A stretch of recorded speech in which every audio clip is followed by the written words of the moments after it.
Assalamualaikum warahmatullahi wabarakatuh. Bertemu kembali dengan Pak Adi. Kali ini kita akan bahas tentang software analisis butir soal, yaitu itemman yang versi 4. Untuk sebelumnya bisa kalian cek tentang itemman versi yang sebelumnya, itemman versi 3 ya, yang sudah ada video sebelumnya. Nah, di sini untuk itemman versi 4 tentunya ada pembaharuan daripada itemman versi 3. Untuk tampilannya nanti kurang lebih seperti ini untuk itemman versi 4-nya. Di sini nanti yang kita bahas adalah itemman 4.3. Nah, untuk keunggulan itemman 4 daripada itemman 3 yang sudah kita bahas kemarin, yaitu yang pertama adalah penambahan grafis. Nah, memungkinkan untuk menghasilkan plot kuantel item untuk setiap item. Jadi grafisnya itu lebih baik daripada itemman 3 karena sudah tidak berjalan di DOS ya, under DOS di Windows, sehingga nanti tampilannya bisa dalam Excel maupun Word. Nah, selain itu pengguna juga dapat mengontrol jumlah titik di plotnya. Jadi nanti mau di plot berapa untuk butirnya. Kemudian itemman 4 itu juga mampu menangani pretest atau bisa digunakan untuk soal-soal pretest atau soal percobaan atau soal yang tidak diskor, di mana item-item yang tidak termasuk dalam nilai akhir tapi untuk statistik yang masih diinginkan. Jadi tidak diproses dalam analisis butir soalnya tetapi diinginkan untuk digunakan sebagai pretest atau uji coba. Kemudian yang selanjutnya adalah lebih banyak statistik yang dihitung, termasuk alfa atau Cronbach alfa atau KR20, di mana koefisien reliabilitas dengan setiap item yang dihapus, beberapa koefisien reliabilitas belah 2 baik dengan maupun tanpa koreksi Sperman-Brown. Kemudian kesalahan pengukuran baku bersyarat dan subkelompok P atau proporsi benar hingga 7 kelompok yang dipesan atau yang diinginkan. Kemudian selanjutnya hasilnya berupa file RTF yang disiapkan sebagai laporan formal dan juga dalam format CSV atau comma separated value yang dapat dimanipulasi. Dimanipulasi ini dengan maksud diurutkan ataupun diblok ya, atau disorot dan sebagainya dalam perangkat lunak spreadsheet atau dalam Excel. Nah, dan juga menghasilkan file CSV untuk skor ujian. Kemudian skor skala dan subskor dapat ditambahkan ke output. Kemudian juga skor dapat diklasifikasikan menjadi 2 kelompok pada skor yang ditentukan, dan kedua kelompok dapat menggunakan label pengguna. Itu beberapa diantaranya keunggulan dari itemman 4. Kemudian kegunaannya untuk itemman 4 ini gitu ya, kita ketahui bahwa itemman itu merupakan software untuk analisis butir soal. Nah, di sini itu kegunaannya adalah untuk menganalisis data file format ASCII atau nanti dalam Notepad, di mana jawaban butir soal yang dihasilkan itu melalui entry data atau dari mesin scanner. Jadi nanti kita buat inputnya dulu sesuai dengan ketentuan itemman 4.3. kemudian itemman 4.3. kemudian yang kedua yaitu adalah bisa digunakan untuk men-skor dan menganalisis data soal pilihan ganda dan skala Likert untuk kurang lebih bisa sampai 3.000 mahasiswa dan 250 butir soal.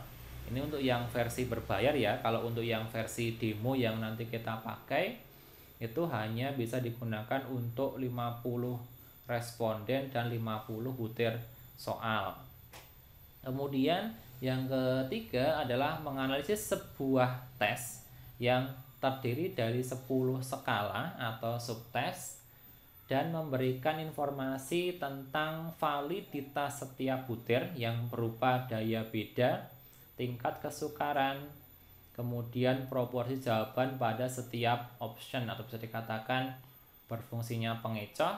Kemudian juga bisa dicari juga reliabilitas menggunakan KR20 atau Cronbach alpha. Kemudian standar error of measurement atau standar error dari pengukuran, kemudian rata-rata, variansi, standar deviasi, skenes, kurtosis untuk jumlah skor pada jawaban benar. Begitu juga skor minimum, maksimum, median, dan frekuensi distribusi skor. Nah, itu tadi kegunaan dari Itemen 4 khususnya untuk Itemen 4.3. Nah, pertama yang harus kita lakukan untuk bisa menjalankan Itemennya gitu ya, setelah kita punya software Itemennya, kita harus membuat yang namanya inputnya terlebih dahulu. Untuk inputnya nanti ada 2 file, di mana kedua file itu dibuat dalam format TXT atau format Notepad. Yang pertama itu nanti kita buat dengan filenya data, bisa diberi nama data nantinya atau bernama yang lainnya. Kemudian yang kedua adalah kunci, yaitu digunakan untuk menuliskan kunci jawaban. Oke, nah data yang Pak Adi miliki itu kurang lebih seperti ini. Ada 20 butir soal dan 10 responden gitu ya. Bisa kita tuliskan datanya juga kurang lebih seperti ini dalam Excel ya. Jadi ada 20 butir soal dan 10 siswa atau 10 responden. Nah, di sini Pak Adi gunakan data prestasi belajar matematika untuk materinya aljabar dan geometri. Jadi ada 2 materi, yaitu aljabar 10 soal, kemudian geometri juga 10 soal. Jadi totalnya ada 20 butir yang akan dianalisis. Nah, yang pertama kita lakukan ya untuk membuat inputnya itu kita buat data seperti ini. Kurang lebih data siswa dan jawabannya. Nah, di sini kita copy saja datanya ya, yang kita butuhkan ini nama dan juga jawaban siswanya. Kita copy saja. Nah, kurang lebih didapatkan seperti ini. Nah, untuk memudahkan kalian dalam membuat input datanya, untuk nama ini kan ada nama yang panjang, ada nama yang tidak terlalu panjang. Nanti kan akan cenderung kesulitan untuk menentukan banyaknya space yang kita butuhkan untuk membuat input datanya. Nah, supaya lebih mudah, karena juga nama ini juga tidak terlalu kita butuhkan dalam analisis, karena yang kita analisis adalah butir soalnya atau dari jawaban siswanya tadi, maka bisa kita buat di sini siswa 1, di sini ada 10, berarti bisa kita buat seperti ini, ada 10 responden. Ini kita copy saja.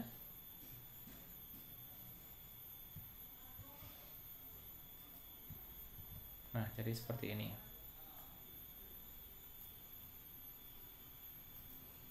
Nah, kalau sudah, dari data ini bisa kita simpan atau kita konversi ke Notepad dengan cara file save as, kemudian di sini kita pilih yang text tab delimited. Kita beri nama data misalkan.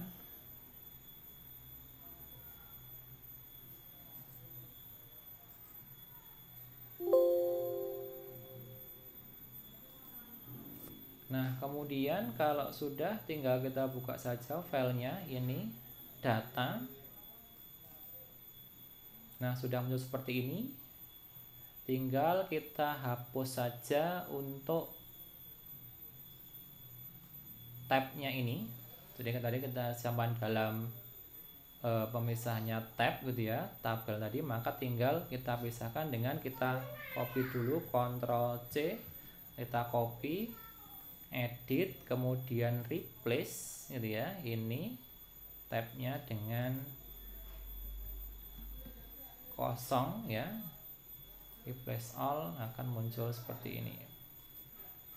Nah, kalau sudah, supaya memudahkan kita dalam menentukan mana responden dan jawaban siswa, kita bisa aja dengan spasi. Nah, ini dibuat sama supaya nanti dalam memasukkan datanya juga tidak ada kesalahan. Nah, sudah seperti ini ya. Jadi nanti di sini ada 1, 2, 3, 4, 5, 6, 7, 8. Nanti ada 8 karakter.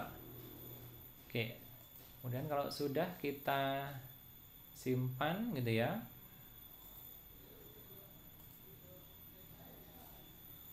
Dengan cara kita simpan data.txt.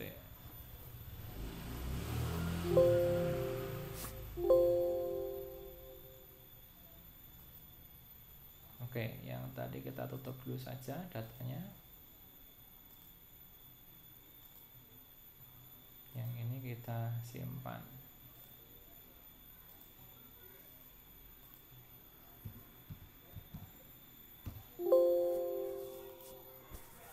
Oke, kalau sudah, ini datanya untuk 10 siswa dan 20 butir soal. Kemudian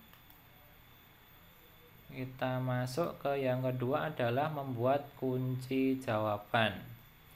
Dalam kunci jawaban ini ada kolom 1 sampai 6, di mana kolom 1 itu diisi dengan item ID-nya.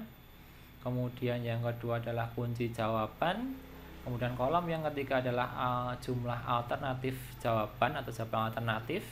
Kemudian yang keempat adalah domain atau area penilaian, di mana tadi kita golongkan dalam 2 domain, yaitu materi ini aljabar dan geometri. Kemudian kolom kelima adalah status inklusi, yaitu dia akan dianalisis atau tidak, ini ya, menggunakan Y atau N, yes atau no. Kemudian kolom ke-6 itu adalah, kalau dalam item 4 ini bisa ada 3 ketentuan, yaitu tentang pilihan ganda ataupun nanti lambangnya M, yaitu multiple choice. Kemudian yang kedua itu bisa menggunakan berupa pretest ya, ataupun yang ketiga itu menggunakan suatu skala tersendiri atau bisa menggunakan skala Likert juga bisa. Nah, di sini dari data ini gitu ya, kita buat dulu Yang pertama tadi adalah itemnya, kemudian yang kedua adalah kunci jawaban, kemudian yang ketiga adalah pilihan jawaban, piljab gitu ya. Kemudian yang keempat itu adalah pembagiannya menurut materinya, sama tulisan materi gitu saja ya. Kemudian yang kelima itu adalah analisis, yang berarti dia mau dianalisis atau tidak, nanti menggunakan simbolnya Y atau N. Kemudian yang terakhir adalah tipenya. Nah, oke, kemudian di sini dari soal ini tadi gitu ya, itu ada 20 item gitu ya, ada 20 item. Maka ini bisa kita buat di sini item 1 sampai 20 nantinya. Seperti ini. Kemudian kuncinya gitu ya. Kuncinya bisa kita ambil dari data yang tadi. Ini kita copy saja. Ya, kita copy. Kemudian di sini kita paste di sini dengan ini, paste kemudian transpose, sehingga muncul kunci di sini. Kemudian di sini kita lihat ada A, B, C, D, E, berarti ada 5 pilihan jawaban.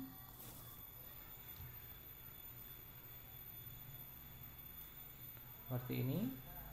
Kemudian materinya gitu ya, materinya di sini tadi ada aljabar dan geometri. Nah, ini bisa kita klasifikasikan ke dalam 2 golongan, berarti aljabar dan geometri bisa kita simbolkan aljabar itu untuk 1 dan geometri itu untuk 2. Maka nanti yang ini sebanyak 10 item itu masuk kategori 1 untuk aljabar, dan 10 nomor berikutnya itu masuk kategori 2 untuk geometri. Kemudian untuk analisisnya, karena dianalisis semuanya, maka tambahkan lambang Y di situ, berarti ya atau dianalisis semuanya. Kemudian karena soal termasuk multiple choice, maka kita tuliskan M. Seperti ini.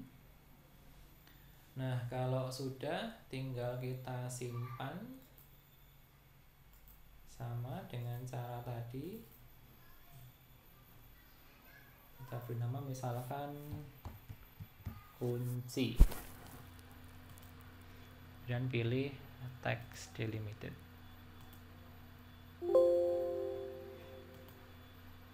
Oke. Nah, kemudian bisa kita buka filenya. Oh, kita simpan lagi. File save as.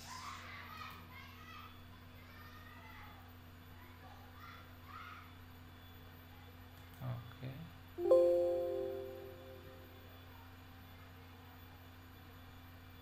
Oke, ini ada lambang tabelnya, kita hapus dulu saja supaya tidak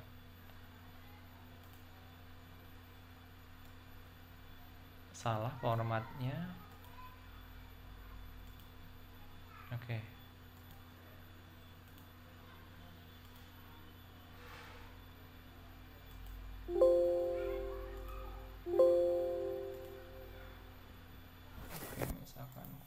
1 nah bisa kita ganti. Oke.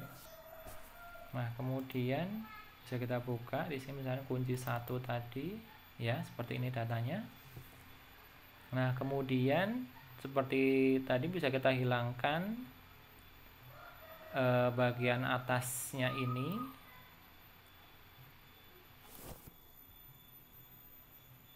Nah, sehingga jadi seperti ini datanya. Kita cek kembali, ada kesalahan. Oke ya, kemudian kita simpan saja seperti ini. Oke, nama kunci biar nanti tidak bingung. Kunci.txt.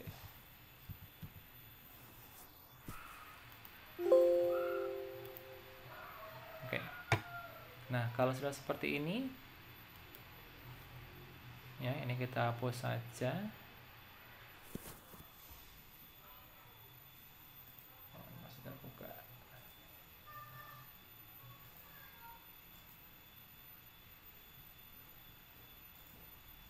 Oke lah, nggak ada masalah.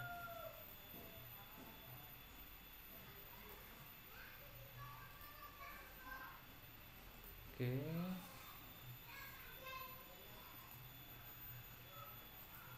Kita hapus saja. Jadi nanti yang kita perlukan hanya ini, kunci dan